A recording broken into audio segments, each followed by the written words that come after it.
Well, Mark, 3-0 defeat down here at Plymouth. A harsh result in your opinion? Incredibly, for a thank you to all the fans that came and witnessed the performance and seen it.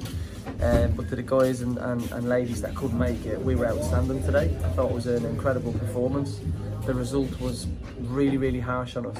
And if you look back at the chances we had, the chances we created, and I'd even say through no fault of our own, we should have had at least 3 goals today. We've had 3 one-on-ones, we've had a header cleared off the line unbelievably, and some of our football was outstanding. I thought a game plan in how we contained Plymouth and how we pressed them in the first half and how we caused them lots of problems was excellent. But goals change games, and the first goal was a mistake.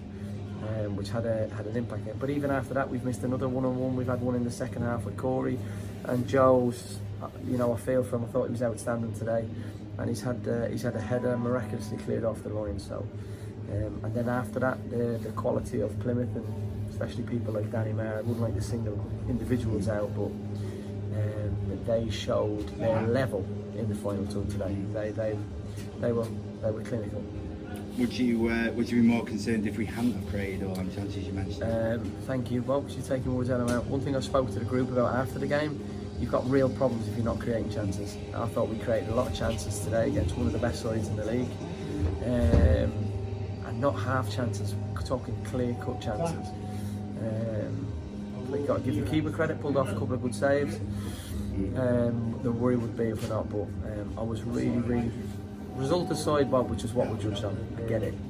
But today's performance, again, tells me that we'll win games of football. And look, nobody likes losing games, but Plymouth are an outstanding side. They're a team second, third in the league, playing a team second bottom in the league. So on paper, we're not supposed to win. But the reality is that if we'd have walked away with 3 points today, nobody could have argued with that. The first goal, let's be honest, was a mistake, but there's no point dwelling on it. Mistakes happen. The second goal, how gut-wrenching was it that it was literally 30 seconds after we just had one played off the line? Yeah, I suppose the one thing I was concerned about during the game today, Bob, I didn't want a training ground exercise. I didn't want you attack, we attack. And there was passages of play where that happened, and for the second goal that happened. Yes, it was very quick after we've had one cleared off the line, which is through no fault of only got to give credit to that. But all goals are bad goals, but I thought Danny Mayer showed us real class. Some people might not want to hear it, but I think you'll do well to find a better player in the league than him. And I thought he showed that with his weighted pass, the Skies pass, and it was a good finish. But it's amazing how games can change, because for those that weren't there, I didn't see it. A minute earlier, we've walked a brilliant passage of play, ball's been crossed, Joe's headed it in. I don't know how the guy stopped it on the line, but we've beaten the keeper. But that's football, and that's where our luck is at the moment, Bob. Last week at Salford, they've put a cross in from as far out as you can get, and the wind sails over Richard's head. But it is what it is. Good luck to them and credit to them. You made first substitute, 76 minutes, I think.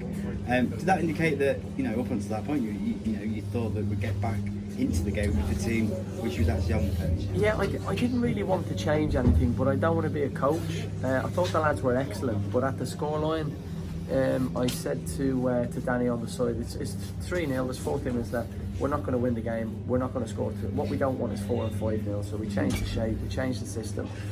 We made a couple of changes for fresh legs, and those lads that have been training, Bob, have been excellent and trained, they're chomping at the bit. David Fitzpatrick come back into the team and I thought he was outstanding, but the reason he's been outstanding is because of how he's been performing day in, day out and training. I said to him, you're ready to go back in. And Jacob and Ben that come on, and Donovan as well. Donovan's been very good in training, and credit to him as well, because Shiloh's come off for an injury, and we wanted to get Donovan on actually earlier, but he was really struggling with his breathing, and he was really struggling to come on, to be honest. So credit to him for getting himself out there as well. It shows the level of togetherness with the group. There's not many clubs and supporters who you can go over to after a 3-0 defeat. The fans were clapping, the players were speaking to the fans, thanking them. What does that say about our unity, and how much will we need that going forward? What it says about us is the commitment to each other, from the players to the fans to each other. and also you see the level of emotion and togetherness after the game that most players that come off the pitch with 3-0 down, the last thing they want to do is walk past the fans, and the lads were straight over. The response from the fans was phenomenal. But I've seen that from day one, Bob. I've seen it 18 months ago when I was here as an assistant. It's something that really pulled me towards the club, and that was evident today. But I also thought the players deserved that today. Thanks very much, Matt. Thank you, Bob.